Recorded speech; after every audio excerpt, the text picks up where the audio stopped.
आप सुन रहे हैं जगत गुरु तत्वदर्शी संत रामपाल जी महाराज द्वारा लिखित पुस्तक जीने की राह का पेज नंबर 150। निरंजन चरित्र, काल का जाल। परमेश्वर कबीर जी ने बताया है कि धर्मदास, मैं तेरे को धर्म यानी धर्मराय काल का जाल समझाता हूँ। काल निरंजन ने श्री कृष्ण में प्रवेश करके गीता का ज्ञान दिया, उसको कर्म योग उत्तम बताकर युद्ध करवाया, ज्ञान योग से उसको भ्रमित किया। अर्जुन तो पहले ही नेक भाषा बोल रहा था, जो ज्ञान था। कह रहा था कि युद्ध करके अपने ही कुल के भतीजे, भाई, साले, ससुर, चाचे ताऊ को मारने से अच्छा तो भीख मांगकर निर्वाह कर लेंगे। मुझे ऐसे राज्य की आवश्यकता नहीं जो पाप से प्राप्त हो। उसको डरा धमकाकर युद्ध करवाकर नरक का भागी बना दिया। ज्ञान योग का बहाना कर कर्म योग पर जोर देकर महापाप करा दिया। अनुराग सागर के पृष्ठ 155 का सारांश। धर्मदास जी ने प्रश्न किया कि हे प्रभु, आपने काल जाल समझाया, अब यह बताने की कृपा करें कि जीव को आपकी प्राप्ति के लिए क्या करना चाहिए। सतगुरु कबीर जी वचन। भक्त के 16 गुण यानी आभूषण। परमेश्वर कबीर जी ने कहा कि हे धर्मदास, भव सागर यानी काल लोक से निकलने के लिए भक्ति की शक्ति की आवश्यकता होती है। परमात्मा प्राप्ति के लिए जीव में 16 लक्षण अनिवार्य हैं। इनको आत्मा के 16 सिंगार यानी आभूषण भी कहा जाता है। ज्ञान, विवेक, सत्य, संतोष, प्रेम भाव, धीरज, निर्दोषा यानी धोखा रहित, दया, क्षमा, शील, निष्कर्मा, त्याग, बैराग, शांति निज धर्मा, भक्ति कर निज जीव उबारे, मित्र सम सब को चित धारे। भावार्थ, परमात्मा प्राप्ति के लिए भक्त में कुछ लक्षण विशेष होने चाहिए। ये 16 आभूषण अनिवार्य हैं। तत्व ज्ञान, विवेक, सत्य भाषण, परमात्मा के दिए में संतोष करें और उसको परमेश्वर की इच्छा जाने, प्रेम भाव से भक्ति करें तथा अन्य से भी मृदु भाषा में बात करें, धैर्य रखें, सद्गुरु ने जो ज्ञान दिया है उसकी सफलता के लिए हौसला रखें, फल की जल्दी न करें, किसी के साथ दगा यानी धोखा नहीं करें, दया भाव रखें। भक्त तथा संत का आभूषण क्षमा भी है, शत्रु को भी क्षमा कर देना चाहिए। शील स्वभाव होना चाहिए, भक्ति को निष्काम भाव से करें, सांसारिक लाभ प्राप्ति के उद्देश्य से नहीं करें। त्याग की भावना बहुत अनिवार्य है। वैराग्य होना चाहिए, संसार को असार तथा अपने जीवन को अस्थायी जानकर परमात्मा के प्रति विशेष लगाव होना मोक्ष में अति आवश्यक है। भक्त का विशेष गुण शांति होती है, यह भी अनिवार्य है। भक्ति करना यानी भक्ति करके अपने जीव का कल्याण कराएं। प्रत्येक व्यक्ति के साथ मित्र के समान व्यवहार करना चाहिए। ये उपरोक्त गुण होने के पश्चात सत्य लोक जाया जाएगा। इनके अतिरिक्त गुरु की सेवा, गुरु पद्धति में विश्वास रखें। परमात्मा की भक्ति और संत समागम करना अनिवार्य है। आप सुन रहे हैं जगत गुरु तत्वदर्शी संत रामपाल जी महाराज द्वारा लिखित पुस्तक जीने की राह का पेज नंबर 151। अनुराग सागर के पृष्ठ 156 तथा पृष्ठ 157 का सारांश। इन पृष्ठों पर भी यही ज्ञान है और विषय विकार त्यागना चाहिए, तब भक्ति सफल होगी। अनुराग सागर के पृष्ठ 158, 159 का सारांश। परमेश्वर ने बताया है कि उपदेशी को चाहिए कि 15वें दिन कोई धार्मिक अनुष्ठान यानी पाठ कराना चाहिए। यदि 15 दिन में नहीं करा सकता है तो महीने में अवश्य कराए। निर्धन के लिए कहा है कि यदि कोई रंक हो तो वर्ष में 2 बार कराए या वर्ष में 1 बार अवश्य कराए। यदि वर्ष में नहीं कराएगा तो वह भक्त साकट यानी भक्ति भाव हीन कहलावेगा। 1 वर्ष में भी पाठ करवाएं तो उसके जीव को मोक्ष में धोखा नहीं। कबीर नाम श्रद्धा से जपे यानी गर्व के साथ कबीर जी का नाम लें। शर्म नहीं करें कि यह भी कोई परमात्मा का नाम है। ऐसे कहने वालों से डरे नहीं, शर्मावे नहीं, और इसके साथ साथ तेरा यानी धर्मदास नाम भी आदर से कहें। भावार्थ है कि आदरणीय धर्मदास के साथ परमात्मा रहे, उनको सत्य लोक लेकर गए, अपना यथार्थ परिचय दिया। धर्मदास जी ने अपने आंखों देखा, कानों परमेश्वर से सुना, आध्यात्मिक ज्ञान, कबीर सागर, कबीर बानी, कबीर बीजक, कबीर शब्दावली को लिखकर मानव समाज पर महान उपकार किया है।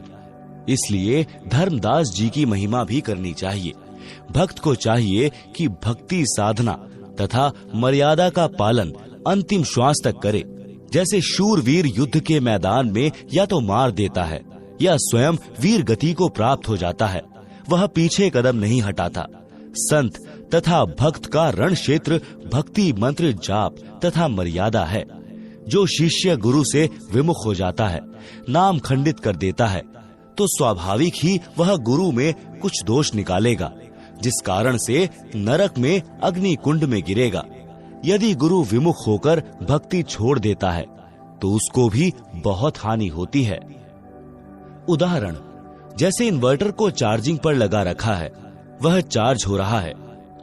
यदि बीच में चार्जर निकाल लिया जाए तो वह इन्वर्टर जितना चार्ज हो गया था उतनी देर लाभ देगा, फिर अचानक सर्व सुविधाएं बंद हो जाएंगी। इसी प्रकार उस शिष्य की दशा जाने। गुरु शरण में रहकर मर्यादा में रहते हुए जितने दिन भक्ति की वह शक्ति आत्मा में जमा हो गई, उतनी आत्मा चार्ज हो गई। जिस दिन गुरु जी से विमुख हो गया, उसी दिन से भक्ति की शक्ति आनी बंद हो जाती है। यदि गुरु विमुख यानी गुरु से विरोध करके गुरु त्याग देना होकर भी उसी गुरु द्वारा बताई गई साधना मंत्र आदि करता है तो कोई लाभ नहीं होता। जैसे बिजली का कनेक्शन कट जाने के पश्चात पंखे, मोटर, बल्ब के स्विच यानी बटन दबाते रहो, न पंखा चलेगा न बल्ब जलेगा। यही दशा गुरु विमुख साधक की होगी, फिर नरक का भागी होगा। कबीर परमेश्वर जी ने कहा है कि मानुष जन्म पाकर खोवे, सतगुरु विमुखा युग युग रोवे। गुरु विमुख जीव कतहु न बचे, अग्नि कुंड में जरबर नाचे। कोटि जन्म विषधर को पावे, विष ज्वाला सही जन्म गमावे। बिष्टा माही क्रमी जन्म धरई, कोटि जन्म नरक ही परही। आप सुन रहे हैं जगत गुरु तत्वदर्शी संत रामपाल जी महाराज द्वारा लिखित पुस्तक जीने की राह का पेज नंबर 152। भावार्थ, गुरु को त्याग देने वाला जीव बिल्कुल नहीं बचेगा। नरक स्थान पर अग्नि के कुंडों में जल बल यानी उबल उबल कर कष्ट पाएगा। वहां अग्नि के कष्ट से नाचेगा यानी उछल उछल कर अग्नि में गिरेगा।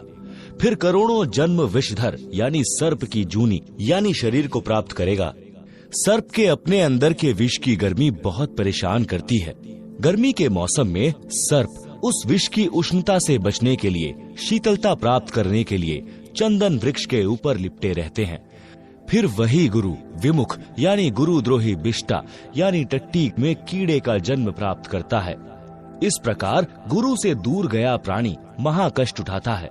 यदि गुरु नकली है तो उसको त्याग कर पूर्ण गुरु की शरण में चले जाने से कोई पाप नहीं लगता। कबीर गुरु दयाल तो पुरुष दयाल, जेही गुरु व्रत छुए नहीं काल। भावार्थ, हे धर्मदास, यदि गुरु शिष्य के प्रति दयाल है यानी गुरु के दिल में शिष्य की अच्छी छवि है, मर्यादा में रहता है, तो परमात्मा भी उस भक्त के ऊपर प्रसन्न है। अन्यथा उपरोक्त कष्ट शिष्य को भोगने पड़ेंगे।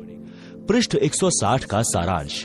इस पृष्ठ पर कुछ गुरु महिमा है तथा कोयल की चाणक्य नीति का ज्ञान है।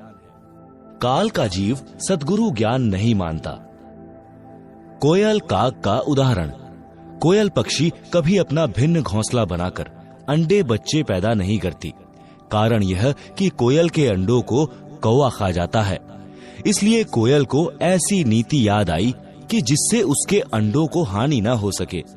कोयल जब अंडे उत्पन्न करती है तो वह ध्यान रखती है कि कहां पर कौवी यानी फीमेल क्रो ने अपने घोंसले में अंडे उत्पन्न कर रखे हैं। जिस समय कौवी पक्षी भोजन के लिए दूर चली जाती है तो पीछे से कोयल उस कौवी के घोंसले में अंडे पैदा कर देती है और दूर वृक्ष पर बैठ जाती है। या आसपास रहेगी। जिस समय कौवी घोंसले में आती है तो वह 2 के स्थान पर 4 अंडे देखती है। वह नहीं पहचान पाती कि तेरे अंडे कौन से हैं, अन्य के कौन से हैं, इसलिए वह चारों अंडों को पोषण करके बच्चे निकाल देती है। कोयल भी आसपास रहती है। अब कोयल भी अपने बच्चों को नहीं पहचानती है, क्योंकि सब बच्चों का एक जैसा रंग यानी काला रंग होता है। जिस समय बच्चे उड़ने लगते हैं तब कोयल निकट के अन्य वृक्ष पर बैठकर कुहू कुहू की आवाज लगाती है।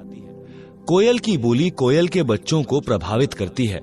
कौवे वाले मस्त रहते हैं। कोयल की आवाज सुनकर कोयल के बच्चे उड़कर कोयल की ओर चल पड़ते हैं। कोयल कुहू कुहू करती हुई दूर निकल जाती है। साथ ही कोयल के बच्चे भी आवाज से प्रभावित हुए कोयल के पीछे पीछे दूर चले जाते हैं। कौवी विचार करती है कि ये तो गए सो गए, जो घोंसले में हैं उनको संभालती हूँ कि कहीं कोई पक्षी हानि न कर दे। यह विचार करके कौवी लौट आती है। इस प्रकार कोयल के बच्चे अपने कुल परिवार में मिल जाते हैं। आप सुन रहे हैं जगत गुरु तत्वदर्शी संत रामपाल जी महाराज द्वारा लिखित पुस्तक जीने की राह का पेज नंबर 153। परमेश्वर कबीर जी ने धर्मदास को समझाया है कि हे धर्मदास, तेरा पुत्र नारायण दास काग यानी काल का बच्चा है। उसके ऊपर मेरे प्रवचनों का प्रभाव नहीं पड़ा। आप दयाल यानी करुणामय सत्पुरुष के अंश हो। आपके ऊपर मेरी प्रत्येक वाणी का प्रभाव हुआ और आप खींचे चले आए। काल के अंश नारायण दास पर कोई असर नहीं हुआ। यही कहानी प्रत्येक परिवार में घटित होती है। जो अंकुरी हंस यानी पूर्व जन्म के भक्ति संस्कारी जो किसी जन्म में सद्गुरु कबीर जी के सत्य कबीर पंथ में दीक्षित हुए थे परंतु मुक्त नहीं हो सके, वे किसी परिवार में जन्मे हैं। सतगुरु की कबीर जी की वाणी सुनते ही तड़फ जाते हैं।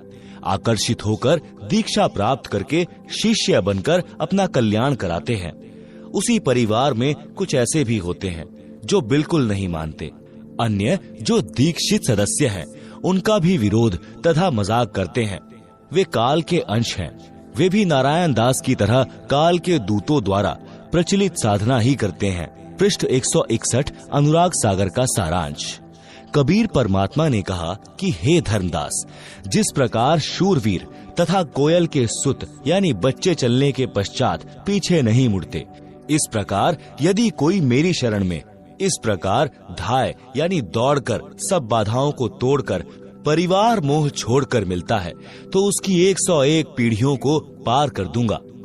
कबीर भक्त बीज होए जो हंसा, तारू तास के एको तर बंशा, कोयल सुत जैसे शूरा होई, यही विधि धाय मिले मोहे कोई, निज घर की सुरती करे जो हंसा, तारों तास के एको तर बंसा।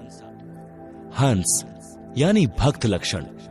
काग जैसी गंदी वृत्ति को त्याग देता है तो वह हंस यानी भक्त बनता है। काग यानी कौवा निज स्वार्थ पूर्ति के लिए दूसरों को अहित करता है। किसी पशु के शरीर पर घाव हो जाता है तो कौवा उस घाव से नोच नोच कर मांस खाता है। पशुओं की आंखों से आंसू ढलकते रहते हैं। कौवे की बोली भी अप्रिय होती है। हंस यानी भक्त को चाहिए कि अपनी कौवे वाला स्वभाव त्यागे, निज स्वार्थवश किसी को कष्ट न देवे, कोयल की तरह मृदु भाषा बोले। ये लक्षण भक्त के होते हैं। आप सुन रहे हैं जगत गुरु तत्वदर्शी संत रामपाल जी महाराज द्वारा लिखित पुस्तक जीने की राह का पेज नंबर 154। ज्ञानी यानी सत्संगी के लक्षण। सद्गुरु का ज्ञान तथा दीक्षा प्राप्त करके यदि शिष्य जगत भाव में चलता है वह मूर्ख है। वह भक्ति लाभ से वंचित रह जाता है। वह भक्ति में आगे नहीं बढ़ पाते। वे सार शब्द प्राप्ति योग्य नहीं बन पाते। यदि अंधे व्यक्ति का पैर बिष्टे यानी टट्टी या गोबर पर रखा जाता है तो उसका कोई मजाक नहीं करता, कोई उसकी हंसी नहीं करता। यदि आंखों वाला यानी भक्त कुठौर यानी गलत स्थान पर जाता है, जैसे पर नारी गमन, चोरी करना, मर्यादा तोड़ना, वर्जित वस्तु तथा साधना का प्रयोग करना कुठौर कहा है, तो निंदा का पात्र होता है। अनुराग सागर के पृष्ठ 162 तथा 163 का सारांश। भक्त परमार्थी होना चाहिए। जैसे गाय स्वयं तो जंगल में खेतों में घास खाकर आती है, स्वयं जल पीती है, मानव को अमृत दूध पिलाती है, उसके दूध से घी बनता है। गाय सुत यानी गाय का बच्चा हल में जोता जाता है, इंसान का पोषण करता है। गाय का गोबर भी मनुष्य के काम आता है। मृत्यु उपरांत गाय के शरीर के चमड़े से जूती बनती है, जो मानव के पैरों को कांटों कंकरों से रक्षा करती है। मानव जन्म प्राप्त प्राणी परमार्थ ना करके भक्ति से वंचित रहकर पाप करने में अनमोल जीवन नष्ट कर जाता है। मांसाहारी नर राक्षस की तरह गाय को मारकर उसके मांस को खा जाता है, महापाप का भागी बनता है। इस संबंध की परमेश्वर कबीर जी की निम्न वाणी पढ़ें। परमार्थी गौ का दृष्टांत। गौ को जानू परमार्थ खानी, गौ चाल गुण परखहु ज्ञानी। आपन चरे तृण उधाना, अचवे जल दे शीर निदाना। तासु शीर घृत देव अघाई, गौसुत नर के पोषक आही। विष्ठा तासु काज नर आवे, नर अध कर्मी जन्म गमावे। टीका पुरे तब गौतन नासा, नर राक्षस गोतन लेत ग्रासा। चामता सुतन अति सुखदाई, एतिक गुण इक गोतन भाई। परमार्थी संत लक्षण। गौ सम संत गहे यह बानी, तो नहीं काल करे जिवहानी। नरतन लहियस बुद्धि होई, सतगुरु मिले अमर है सोई। सुनी धर्मनी परमारथ बानी, परमारथ ते होए न हानि। पद परमारथ संत अधारा, गुरु सम लेई सो उतरे पारा।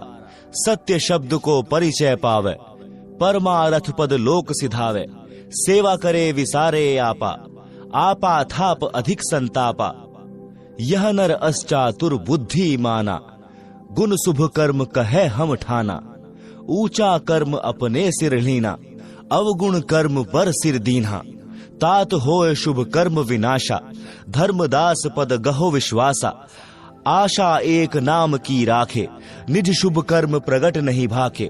गुरु पद रहे सदा लौलीना, जैसे जलहीन विसरत मीना। गुरु के शब्द सदा लौलावे, सत्य नाम निष्दिन गुण गावे। जैसे जलहीन विसरे मीना, ऐसे शब्द गहे पर वीना। पुरुष नाम को अस पर भाऊं, हंसा बहुरी न जगमह आऊं। निश्चय जाए पुरुष के पासा, कूर्म कला पर खहूं धर्मदासा। आप सुन रहे हैं जगत गुरु तत्वदर्शी संत रामपाल जी महाराज द्वारा लिखित पुस्तक जीने की राह का पेज नंबर 155। भावार्थ। परमेश्वर कबीर जी ने धर्मदास जी के माध्यम से मानव मात्र को संदेश व निर्देश दिया है।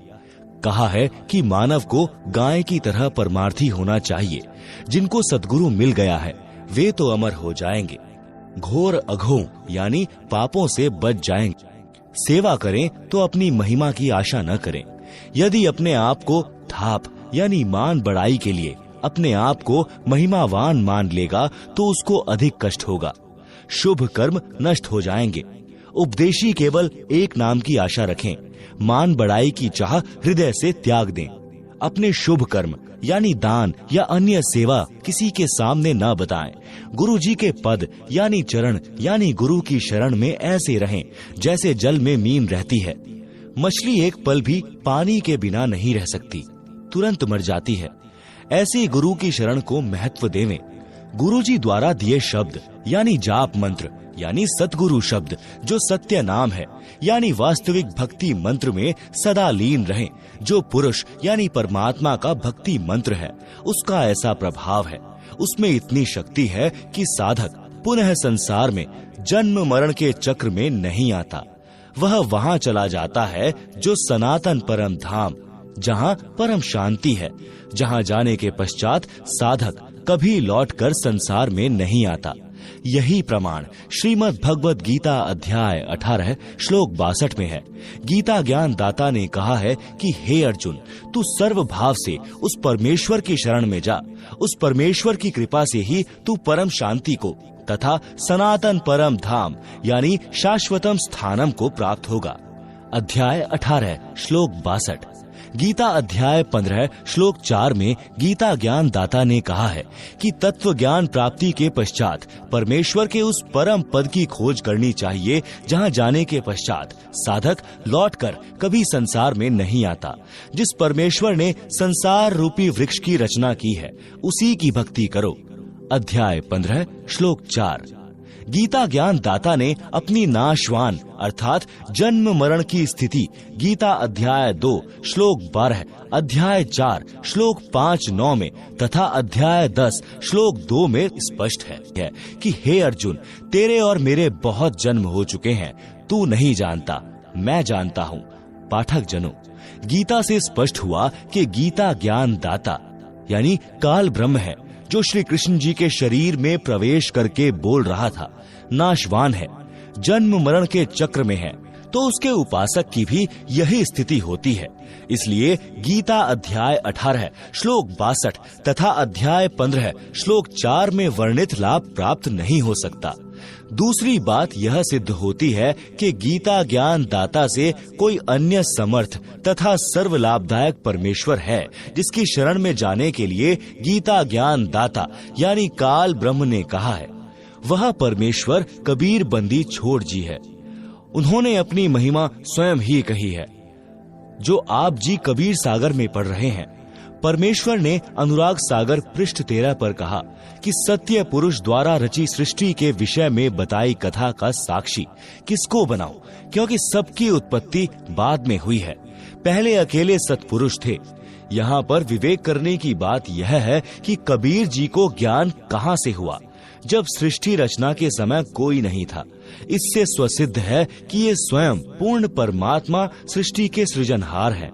जिन महान आत्माओं को परमेश्वर कबीर जी मिले हैं उन्होंने भी यही साक्ष्य दिया है कि अनंत कोटि ब्रह्मांड का एक रति नहीं भार, सतगुरु पुरुष कबीर है कुल के सिरजनहार। आप सुन रहे हैं जगत गुरु तत्वदर्शी संत रामपाल जी महाराज द्वारा लिखित पुस्तक जीने की राह का पेज नंबर 156। भावार्थ इस वाणी से ही स्पष्ट है।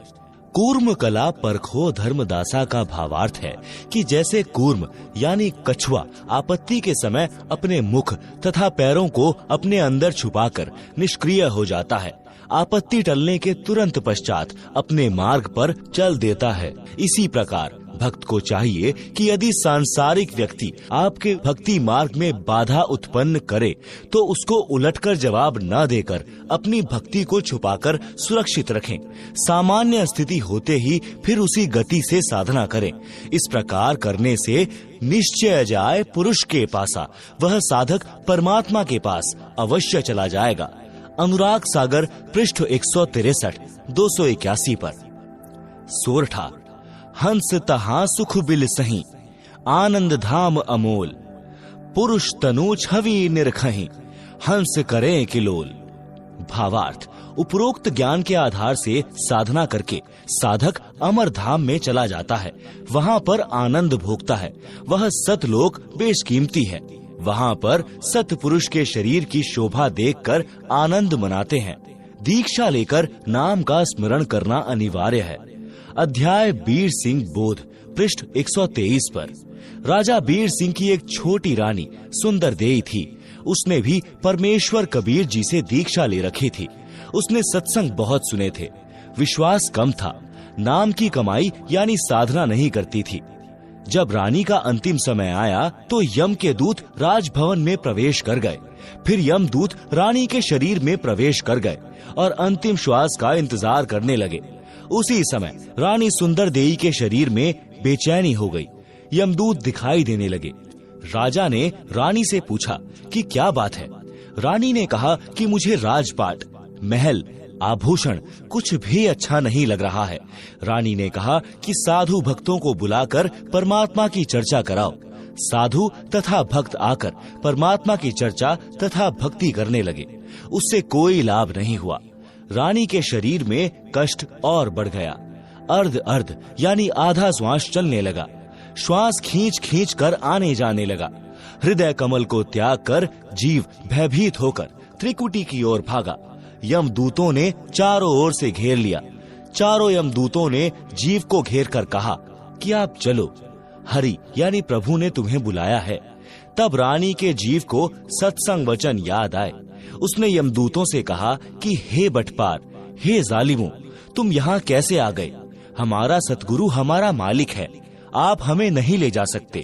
मेरे सतगुरु धनी यानी मालिक ने मुझे नाम दिया है, मेरे गुरुजी आएंगे तो मैं जाऊंगी। यह बात सुनकर यम के दूत बोले कि यदि आपका कोई खसम यानी धनी है तो उसको बुलाओ, नहीं तो हमारे साथ परमात्मा के दरबार में चलो। जीव ने कहा कि धरनी आकाश से नगर नियारा, तहां निवाजै धनी हमारा। अगम शब्द जब भाखे नाऊं, तब यम जीव के निकट नहीं आऊं। आप सुन रहे हैं जगत गुरु तत्वदर्शी संत रामपाल जी महाराज द्वारा लिखित पुस्तक जीने की राह का पेज नंबर 157। भावार्थ। पहले तो रानी को विश्वास नहीं हो रहा था कि जो सद्गुरु जी सत्संग में ज्ञान सुना रहे हैं वह सत्य है। वह सोचती थी कि यह केवल कहानी है, क्योंकि सब नौकर नौकरानी आज्ञा मिलते ही दौड़े आते थे। मन मर्जी का खाना खाती थी, सुंदर वस्त्र आभूषण पहनती थी। उसने सोचा था कि ऐसे ही आनंद बना रहेगा। यह तो पूर्व जन्म की बैटरी चार्ज थी। वर्तमान में चार्जर मिला यानी नाम मिला तो चालू नहीं किया यानी साधना नहीं की। जब बैटरी की चार्जिंग समाप्त हो जाती है, बैटरी डाउन हो जाती है, तो सर्व सुविधाएं बंद हो जाती हैं। फिर न पंखा चलता है न बल्ब जगता है। बटन दबाते रहो, कोई क्रिया नहीं होती। इसी प्रकार जीव का पूर्व जन्म की भक्ति का धन यानी चार्जिंग समाप्त हो जाती है तो सर्व सुविधाएं छीन ली जाती हैं। जीव को नरक में डाल दिया जाता है। तब उसको अक्ल आती है। उस समय वक्त हाथ से निकल चुका होता है। केवल पश्चाताप और रोना शेष रह जाता है। रानी सुंदर देई ने सत्संग सुन रखा था। पूर्ण सद्गुरु से दीक्षा ले रखी थी। नाम की कमाई नहीं की थी। वह गुरुद्रोही नहीं हुई थी। गुरु निंदा नहीं करती थी। रानी ने सद्गुरु को याद किया कि हे सद्गुरु, हे मेरे धनी, मेरे को यमदूतों ने घेर रखा है, मुझ दासी को छुड़ावो। मैंने आपकी दीक्षा ले रखी है। आज मुझे पता चला कि ऐसी आपत्ति में न पति, न पत्नी, न बेटा बेटी, भाई बहन, राजा प्रजा कोई सहायक नहीं होता। रानी के जीव ने हृदय से सद्गुरु को पुकारा। तुरंत सद्गुरु कबीर जी वहां उपस्थित हुए। रानी ने दौड़कर सद्गुरु देव जी के चरण लिए। उसी समय यमदूत भागकर हरि यानी धर्मराज के पास गए और बताया कि उसका सद्गुरु आया तो वहां पर प्रकाश हो गया। जीव ने सत सुकृत नाम जपा था। उसको इतना ही याद था। इस कारण से उसको यमदूतों से छुड़वाया तथा पुनः जीवन बढ़ाया। तब रानी ने दिल से भक्ति की। फिर सद्गुरु कबीर जी ने पुनः सतनाम सार नाम दिया। उसकी कमाई की। संसार असार दिखाई देने लगा। राज, धन, परिवार पराया दिखाई दे रहा था। जाने का समय निकट लग रहा था। इस कारण से रानी ने तन मन धन सतगुरु चरणों में समर्पित करके भक्ति की तो सत्यलोक में गई। वहां परमेश्वर यानी सत्य पुरुष ने रानी के जीव के सामने अपने ही दूसरे रूप सतगुरु से प्रश्न किया कि हे कड़िहार यानी तारणहार, मेरे जीव को यमदूतों ने कैसे रोक लिया? सतगुरु रूप में कबीर जी ने कहा कि हे परमेश्वर, इसने दीक्षा लेकर भक्ति नहीं की, इस कारण से इसको यमदूतों ने घेर लिया था, मैंने छुड़वाया। परमेश्वर कबीर जी ने जीव से कहा कि आपने भक्ति क्यों नहीं की, सत्यलोक में कैसे आ गई? आप सुन रहे हैं जगत गुरु तत्वदर्शी संत रामपाल जी महाराज द्वारा लिखित पुस्तक जीने की राह का पेज नंबर 158। प्रमाण कबीर सागर अध्याय मोहम्मद बोध पृष्ठ 20, 21 तथा 22 पर दशमुकामी रेखता। आपका ज्ञान सत्य लगा, आपको पुकारा, आपने मेरी रक्षा की, फिर मेरे को वापस जीवन दिया गया। तब मैंने दिलो जान से आपकी भक्ति की। पूर्ण दीक्षा प्राप्त करके आपकी ही कृपा से, गुरु जी के सहयोग से मैं यहाँ आपके चरणों में पहुँच पाई हूँ। सत्यलोक में जाकर भक्त अन्य भक्तों के पास भेज दिया जाता है। सुंदर अमर शरीर मिलता है, बहुत बड़ा आवास महल मिलता है, विमान आंगन में खड़ा है, सिद्धियां आदेश का इंतजार करती हैं। तुरंत विद्युत की तरह सक्रिय होती हैं। जैसे बिजली का बटन यानी स्विच दबाते ही बिजली से चलने वाला यंत्र तुरंत कार्य करने लगता है, ऐसे वहां पर वचन का बटन यानी स्विच है। जो वस्तु चाहिए बोलिए, वस्तु पदार्थ आपके पास उपस्थित होगा। जैसे भोजन खाने की इच्छा होते ही आपके भोजन स्थल पर गतिविधि प्रारंभ हो जाएंगी। थाली गिलास रखे जाएंगे। कुछ देर में खाने की इच्छा बनी तो सिद्धि से उठकर रसोई में रखे जाएंगे। मिनट पश्चात इच्छा हुई तो भी उसी समय व्यवस्था हो जाएगी। घूमने की इच्छा हुई तो विमान में गतिविधि महसूस होगी। विमान के निकट जाते ही द्वार खुल जाएगा, विमान स्टार्ट हो जाएगा। जहां जिस द्वीप में जाने की इच्छा होगी, विचार करने पर विमान उसी ओर उड़ चलेगा। इच्छा करते ही ताजे ताजे फल वृक्षों से तोड़कर लाकर आपके समक्ष रख दिए जाएंगे। सत्यलोक की नकल यह काल लोक है। इसी तरह स्त्री पुरुष परिवार हैं। सत्यलोक में दो तरह से संतानों की उत्पत्ति होती है, शब्द से तथा मैथुन से। वह हंस पर निर्भर करता है। वचन से संतानोत्पत्ति वाला क्षेत्र सत्पुरुष के सिंहासन के चारों ओर है। नर नारी से परिवार वाला क्षेत्र उसके बाद में है। वचन से संतान उत्पन्न करने वाले केवल नर ही उत्पन्न करते हैं। सत्यलोक में वृद्धावस्था नहीं है। नर नारी वाले क्षेत्र में लड़के तथा लड़कियां दोनों उत्पन्न करते हैं, विवाह करते हैं। केवल वचन से जो बच्चे उत्पन्न होते हैं वे काल लोक से मुक्त होकर गए जीव जन्म लेते हैं, फिर कभी नहीं मरते न वृद्ध होते। जो सत्यलोक में मुक्त होकर जाते हैं उनको सर्वप्रथम सत्य पुरुष जी के दर्शन कराए जाते हैं। उस समय उसका ही वही स्वरूप रहता है जैसा पृथ्वी से आता है, परंतु वृद्ध नीचे से गया तो वहाँ सत्पुरुष के सामने उसी अवस्था व स्वरूप में जाता है। उसका प्रकाश 16 सूर्यों के प्रकाश जितना हो जाता है। उसके पश्चात उसको उस स्थान पर भेजा जाता है जो सबसे भिन्न है। वहां जाते ही उसका स्वरूप तो वैसा ही रहता है, लेकिन उसके शरीर का प्रकाश 16 सूर्यों जैसा हो जाता है। परंतु यदि वृद्ध नीचे से गया है तो युवा अवस्था हो जाती है। जवान है तो जवान ही रहता है, बालक है तो बालक ही रहता है। वहां पर कुछ को सत्य पुरुष के वचन से स्त्री पुरुष का शरीर मिलता है। कुछ बीज रूप में सत्पुरुष द्वारा बनाए जाते हैं, जिनका फिर एक बार किसी के घर सत्यलोक में जन्म होगा, परिवार बनेगा। उस स्थान पर वे हंस एक बार जन्म लेंगे जो काल लोक तथा अक्षर लोक से मुक्त होकर जाते हैं। एकांत स्थान पर रखे जाते हैं। वे दोनों क्षेत्रों में जन्म लेते हैं, यानी वचन से उत्पन्न होने वाले तथा स्त्री पुरुष से जन्म लेने वाले में स्त्री पुरुष से उत्पत्ति की औसत अधिक होती है। यह औसत 10/90 होती है। यह 10% वचन से उत्पत्ति, 90% विवाह रीति से उत्पत्ति होती है। आप सुन रहे हैं जगत गुरु तत्वदर्शी संत रामपाल जी महाराज द्वारा लिखित पुस्तक जीने की राह का पेज नंबर 159। सत्यलोक में स्त्री तथा नर के शरीर का प्रकाश 16 सूर्यों के प्रकाश के समान होता है।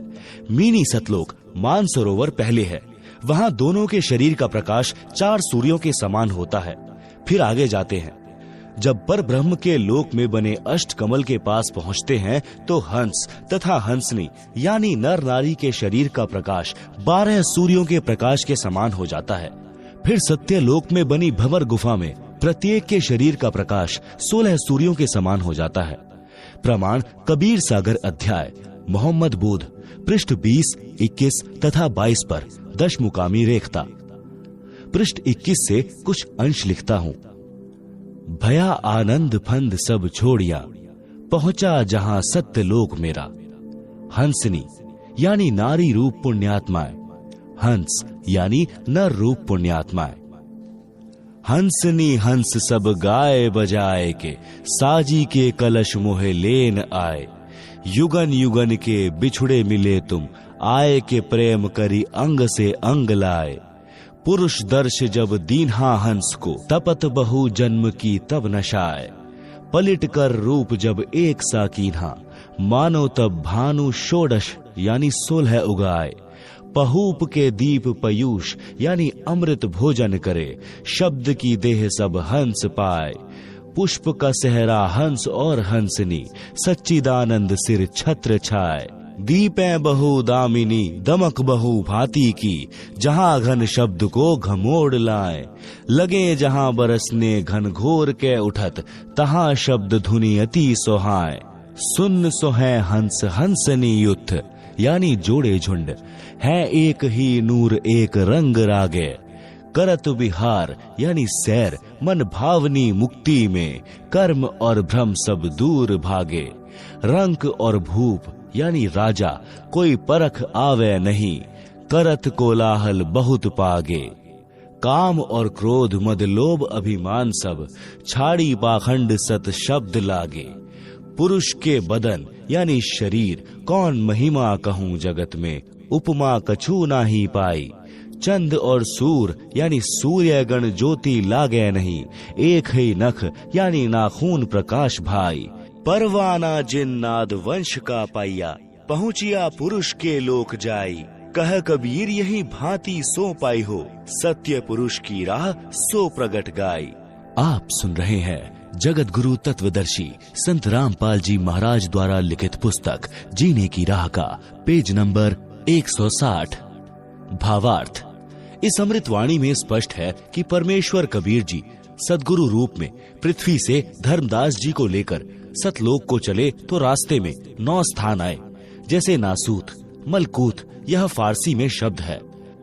इन 7 आसमानों के पार अचिंत विष्णु लोक आदि के पार जब सतलोक में पहुंचा तो धर्मदास जी कह रहे हैं कि मेरे को सत्कार के साथ लेने को सत्यलोक के हंस यानी नर, हंसनी यानी नारी, गाते नाचते ढोल आदि साज बाज बजाते हुए स्त्रियां सिर के ऊपर कलश रखकर लेने आए।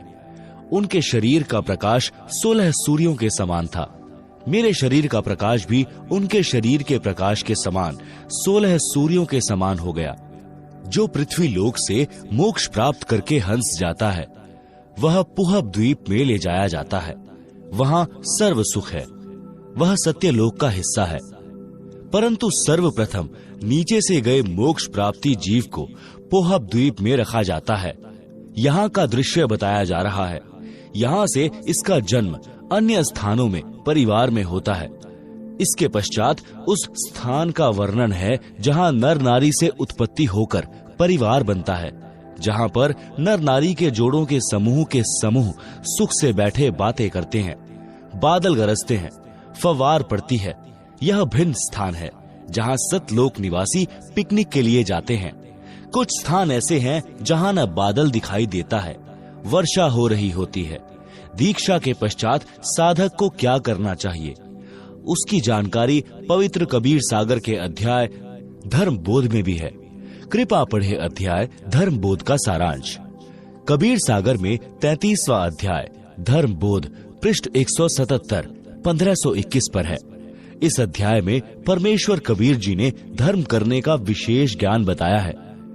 यह भी स्पष्ट किया है कि कबीर परमेश्वर के सच्चे पंथ में दिन में 3 बार संध्या की जाती है। संध्या का अर्थ है 2 वक्त का मिलन। एक संध्या सुबह उससे दिन और रात्रि का मिलन होता है। रात्रि विदा होती है, दिन का शुभारंभ होता है। दूसरी संध्या दिन के 12 बजे होती है। उस समय चढ़ते दिन का दोपहर पूरा होता है, ढलते दिन की शुरुआत होती है। यह मध्य दिन की संध्या है। तीसरी संध्या शाम के समय होती है। उस समय दिन और रात्रि का मिलन होता है। वैसे आम जन शाम को संध्या करते हैं। संध्या का अर्थ परमात्मा की स्तुति करना भी होता है। वेदों में प्रमाण है कि जो जगत का तारणहार होगा वह 3 बार की संध्या करता तथा करवाता है। सुबह और शाम पूर्ण परमात्मा की स्तुति, आरती तथा मध्य दिन में विश्व के सब देवताओं की स्तुति करने को कहता है। प्रमाण ऋग्वेद मंडल नंबर 8 सूक्त 1 मंत्र 29 में तथा यजुर्वेद अध्याय 19 मंत्र 26 में है। कबीर सागर में धर्म बोध अध्याय में पृष्ठ 177 पर भी यही प्रमाण है।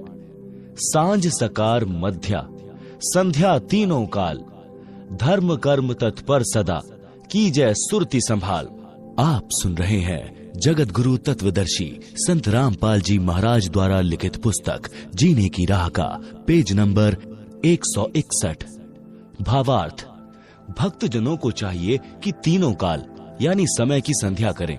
सांझ यानी शाम को सकार यानी सुबह तथा मध्याह्न यानी दोपहर यानी दिन के मध्य में संध्या करते समय सुरती यानी ध्यान आरती में बोली गई वाणी में रहें और धर्म के कार्य में सदा तैयार रहें, आलस नहीं करें। धर्म बोध पृष्ठ 178 1522 पर। कबीर कोटिन कंटक घेरी, ज्यों नित्य क्रिया निज कीन्ह, सुमिरन भजन एकांत में, मन चंचल गहलीन। भावार्थ, भक्त के ऊपर चाहे करोड़ों कष्ट पड़े, परंतु अपनी नित्य की क्रिया यानी तीनों समय की संध्या अवश्य करनी चाहिए तथा चंचल मन को रोककर एकांत में परमात्मा की दीक्षा वाले नाम का जाप करें। कबीर भक्तों अरु गुरु की सेवा कर श्रद्धा प्रेम सहित, परम प्रभु यानी सत्य पुरुष ध्या वही, करी अतिशय मन प्रीत। भावार्थ, अपने गुरुदेव तथा सत्संग में या घर पर आए भक्तों की सदा आदर के साथ सेवा करें। श्रद्धा तथा प्रेम से सेवा करनी चाहिए। परम प्रभु यानी परम अक्षर पुरुष की भक्ति अत्यधिक प्रेम से करें। भक्त जति तथा सती होनी चाहिए। जति के लक्षण, पुरुष यति सो जानिए, निज त्रिया तक विचार, माता बहन पुत्री सकल और जग की नार। भावार्थ, यति पुरुष उसको कहते हैं जो अपनी स्त्री के अतिरिक्त अन्य स्त्री में पति पत्नी वाला भाव न रखे, पर स्त्री को आयु अनुसार माता, बहन या बेटी के भाव से जाने। सती स्त्री के लक्षण, स्त्री सो जो पतिव्रत धर्म धरे, निज पति सेवत जोए, अन्य पुरुष सब जगत में पिता भ्रात सुत होए, अपने पति की आज्ञा में रहे, निज तन मन से लाग, पिया विपरीत न कछु करे, तात्रिया को बड़ भाग। भावार्थ, सती स्त्री उसको कहते हैं जो अपने पति से लगाव रखे, अपने पति के अतिरिक्त संसार के अन्य पुरुषों को आयु अनुसार पिता, भाई तथा पुत्र के भाव से देखे यानी बरते, अपने पति की आज्ञा में रहे, मन तन से सेवा करे, कोई कार्य पति के विपरीत ना करे। आप सुन रहे हैं जगत गुरु तत्वदर्शी संत रामपाल जी महाराज द्वारा लिखित पुस्तक जीने की राह का पेज नंबर 162। दान करना कितना अनिवार्य है। कबीर साहब कहते हैं, मनोकामना बिहाय के हर्ष सहित करे दान, ताका तन मन निर्मल होए पाप की हान। यज्ञ दान बिन गुरु के निष्दिन माला फेर, निष्फल वह करनी सकल सतगुरु भाख्या टेर। प्रथम गुरु से पूछिए कीजय काज बहोर, सो सुखदायक होत है मिटे जीव का खोर। भावार्थ, कबीर परमेश्वर जी ने बताया है कि बिना किसी मनोकामना के जो दान किया जाता है वह दान दोनों फल देता है।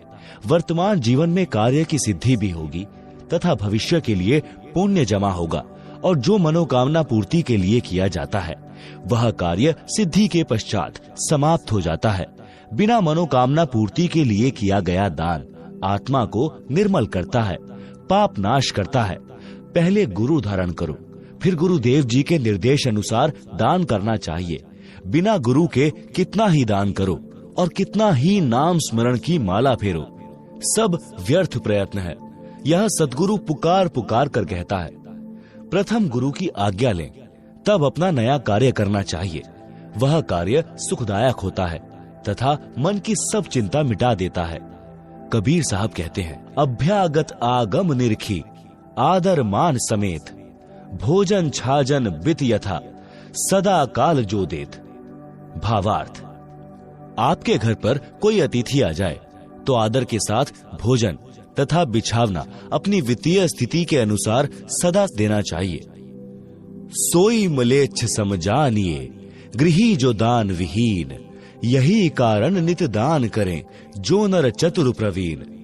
भावार्थ, जो गृहस्थी व्यक्ति दान नहीं करता वह तो मलेच्छ यानी दुष्ट व्यक्ति के समान है। इसलिए हे बुद्धिमान, नित यानी सदा दान करो। पात्र कुपात्र विचार के तब दीजै ताहि दान, देता लेता सुख लह अंत होए नहीं हान। भावार्थ, दान कुपात्र को नहीं देना चाहिए, सुपात्र को दान हर्ष पूर्वक देना चाहिए। सुपात्र गुरुदेव बताया है। फिर कोई भूखा है, उसको भोजन देना चाहिए। रोगी का उपचार अपने वित्त सामने धन देकर करना। बाढ़ पीड़ितों, भूकंप पीड़ितों को समूह बनाकर भोजन, कपड़े अपने हाथों देना सुपात्र को दिया दान कहा है। इसमें कोई हानि नहीं होती। धर्म बोध पृष्ठ 179 का सारांश। कबीर साहब कहते हैं, फल कारण सेवा करे निष्दिन याचै राम। कह कबीर सेवा नहीं जो चाहे चौगुने दाम। भावार्थ, जो किसी कार्य की सिद्धि के लिए सेवा यानी पूजा करता है, दिन रात परमात्मा से मांगता रहता है, परमेश्वर कबीर जी ने कहा है कि वह सेवा सेवा नहीं जो 4 गुना धन सेवा के बदले इच्छा करता है। आप सुन रहे हैं जगत गुरु तत्वदर्शी संत रामपाल जी महाराज द्वारा लिखित पुस्तक जीने की राह का पेज नंबर 163। कबीर साहब कहते हैं, सज्जन सगे कुटुंब हितु जो कोई द्वारे आओ, कबहु निरादर न कीजिए राखे सबका भाव। भावार्थ, भद्र पुरुषों, सगे यानी रिश्तेदारों, कुटुंब यानी परिवार जनों तथा हितु यानी आपके हितैषियों का आपके द्वार पर आना हो तो कभी अनादर नहीं करना चाहिए, सबका भाव रखना चाहिए। कबीर साहब कहते हैं, कोड़ी कोड़ी जोड़कर कीने लाख करोड़, पैसा एक न संग चले केते दाम बटोर। भावार्थ, दान धन पर पैसा खर्च किया नहीं, लाखों करोड़ों रुपए जमा कर लिए, संसार छोड़कर जाते समय एक पैसा भी साथ नहीं चलेगा, चाहे कितना ही धन संग्रह कर लो। जो धन हरि के हेत धर्म राह नहीं लगात, सो धन चोर लबार गह धर छाती पर लात। भावार्थ, जो धन परमात्मा के निमित्त खर्च नहीं होता, कभी धर्म कर्म में नहीं लगता, उसके धन को डाकू, चोर, लुटेरे छाती ऊपर लात धरकर यानी डरा धमकाकर छीन ले जाते हैं। सत का सौदा जो करे दंभ छल छिद्र त्यागे, अपने भाग का धन लहे पर धन विष सम लागे। भावार्थ, अपने जीवन में परमात्मा से डरकर सत्य के आधार से सर्व कर्म करने चाहिए। जो अपने भाग्य में धन लिखा है उसी में संतोष करना चाहिए, पर धन को विष के समान समझे। भूखा जहीं घर ते फिरे ताको लागे पाप, भूखो भोजन जो देत हैं कटे कोटि संताप। भावार्थ, जिस घर से कोई भूखा लौट जाता है उसको पाप लगता है। भूखों को भोजन देने वालों के करोड़ों विघ्न टल जाते हैं। प्रथम संत को जिमाइए पीछे भोजन भोग, ऐसे पाप को टालिए कटे नित्य का रोग। भावार्थ, यदि आपके घर पर कोई संत यानी भक्त आ जाए तो पहले उसको भोजन कराना चाहिए, पीछे आप भोजन खाना चाहिए। इस प्रकार अपने सिर पर नित्य आने वाले पाप के कारण कष्ट को टालना चाहिए। धर्म बोध पृष्ठ 180 का सारांश। कबीर साहब कहते हैं, यद्यपि उत्तम कर्म करी रहे रहित अभिमान, साधु दे की सिर नावते करते आदर मान। भावार्थ, अभिमान त्याग कर श्रेष्ठ कर्म करने चाहिए। संत भक्त को आता देखकर शीश झुकाकर प्रणाम तथा सम्मान करना चाहिए। कबीर साहब कहते हैं, बार बार निज श्रवण ते सुने जो धर्म पुराण, कोमल चित उदार नित हिंसा रहित बखान। भावार्थ, भक्त को चाहिए कि वह बार बार धर्म कर्म के विषय में सत्संग ज्ञान सुने और अपना चित्त कोमल रखे। अहिंसा परम धर्म है, ऐसे अहिंसा संबंधी प्रवचन सुनने चाहिए। आप सुन रहे हैं जगत गुरु तत्वदर्शी संत रामपाल जी महाराज द्वारा लिखित पुस्तक जीने की राह का पेज नंबर 164। कबीर साहब कहते हैं, न्याय धर्म युक्त कर्म सब करें, न करना कभू अन्याय, जो अन्यायी पुरुष हैं बंधे यमपुर जाए। भावार्थ, सदा न्याय युक्त कर्म करने चाहिए, कभी भी अन्याय नहीं करना चाहिए। जो अन्याय करते हैं वे यमराज के लोक में नरक में जाते हैं। धर्म बोध पृष्ठ 181 का सारांश। कबीर साहब कहते हैं, गृह कारण में पाप बहु नित लागे सुन लोए, ताहिते दान अवश्य है, दूर ताहिते होए। चक्की चौके चूल्ह में, झाड़ू अरु जलपान, गृही आश्रमी को नित्य यह, पाप पांचे विधि जान। भावार्थ, गृहस्थी को चक्की से आटा पीसने में, खाना बनाने में, चूल्हे में अग्नि जलाई जाती है। चौका अर्थात स्थान लीपने में तथा झाड़ू लगाने तथा खाने तथा पीने में 5 प्रकार से पाप लगते हैं। हे संसारी लोगों, सुनो, इन कारणों से आपको नित्य पाप लगते हैं, इसलिए दान करना आवश्यक है। ये पाप दान करने से ही नाश होंगे। कबीर साहब कहते हैं, कछु कटे सत्संगते, कछु नाम के जाप, कुछ संत के दर्शते, कछु दान प्रताप। भावार्थ, भक्त के पाप कई धार्मिक क्रियाओं से समाप्त होते हैं। कुछ सत्संग वचन सुनने से, ज्ञान यज्ञ के कारण, कुछ नाम के जाप से, कुछ संत के दर्शन करने से तथा कुछ दान के प्रभाव से समाप्त होते हैं। जैसे वस्त्र पहनते हैं, मिट्टी धूल लगने से मैले होते हैं, उनको पानी साबुन से धोया जाता है। इसी प्रकार नित्य कार्य में पाप लगना स्वाभाविक है। इसी प्रकार वस्त्र की तरह सत्संग वचन, नाम स्मरण, दान व संत दर्शन रूपी साबुन पानी से नित्य धोने से आत्मा निर्मल रहती है, भक्ति में मन लगा रहता है। कबीर साहब कहते हैं, जो धन पाए न धर्म करत, ना ही सद व्यवहार, सो प्रभु के चोर हैं, फिरते मारो मार।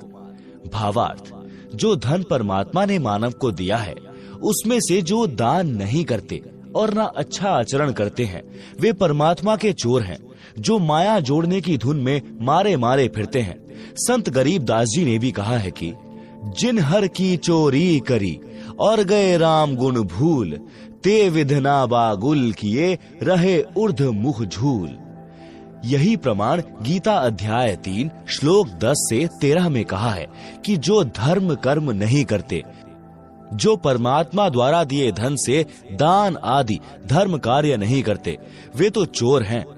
वे तो अपना शरीर पोषण के लिए ही अन्न पकाते हैं, धर्म में नहीं लगाते, वे तो पाप ही खाते हैं। आप सुन रहे हैं जगत गुरु तत्वदर्शी संत रामपाल जी महाराज द्वारा लिखित पुस्तक जीने की राह का पेज नंबर 165। बच्चों को शिक्षा अवश्य दिलानी चाहिए। कबीर साहब कहते हैं, मात पिता सो शत्रु हैं, बाल पढ़ावे नाही, हंसन में बगुला यथा, तथा अनपढ़ सो पंडित माही।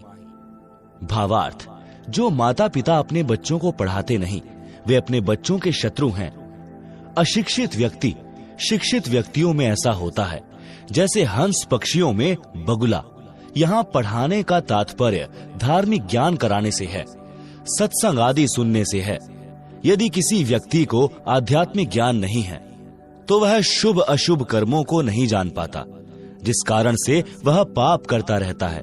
जो सत्संग सुनते हैं उनको संपूर्ण कर्मों का तथा अध्यात्म का ज्ञान हो जाता है। वह कभी पाप नहीं करता। वह हंस पक्षी जैसा है जो सरोवर से केवल मोती खाता है, जीव जंतु मछली आदि आदि नहीं खाता। इसके विपरीत अध्यात्म ज्ञानहीन व्यक्ति बुगले पक्षी जैसे स्वभाव का होता है। बुगला पक्षी मछली कीड़े मकोड़े आदि आदि जल के जंतु खाता है। शरीर से दोनों हंस पक्षी तथा बगुला पक्षी एक जैसे आकार तथा सफेद रंग के होते हैं। उनको देखकर नहीं पहचाना जा सकता, उनके कर्मों से पता चलता है। इसी प्रकार तत्व ज्ञान युक्त व्यक्ति शुभ कर्मों से तथा तत्व ज्ञानहीन व्यक्ति अशुभ कर्मों से पहचाना जाता है। कबीर साहब कहते हैं, पहले अपने धर्म को भली भांति सिखलाए, अन्य धर्म की सीख सुनी भटकी बाल बुद्धि जाए। भावार्थ, बच्चों को या परिवार के अन्य सदस्यों को पहले अपने धर्म का ज्ञान पूर्ण रूप से कराना चाहिए। जिनको अपने धर्म यानी धार्मिक क्रियाओं का ज्ञान नहीं, वह बालक जैसी बुद्धि का होता है। वे अन्य धर्म पंथ की शिक्षा सुनकर भटक जाते हैं। जिनको अपने धर्म यानी पंथ का संपूर्ण ज्ञान है, वह भ्रमित नहीं होता। धर्म बोध पृष्ठ 182 का सारांश। कबीर साहब कहते हैं, जो कछु धन का लाभ हो शुद्ध कमाई कीन, ता धन के 10वें अंश को अपने गुरु को दीन। 10वां अंश गुरु को दीजिए, अपना जन्म सफल कर लीजिए। भावार्थ, शुद्ध नेक कमाई से जो लाभ होता है उसका 10वां भाग अपने गुरुदेव को दान करना चाहिए।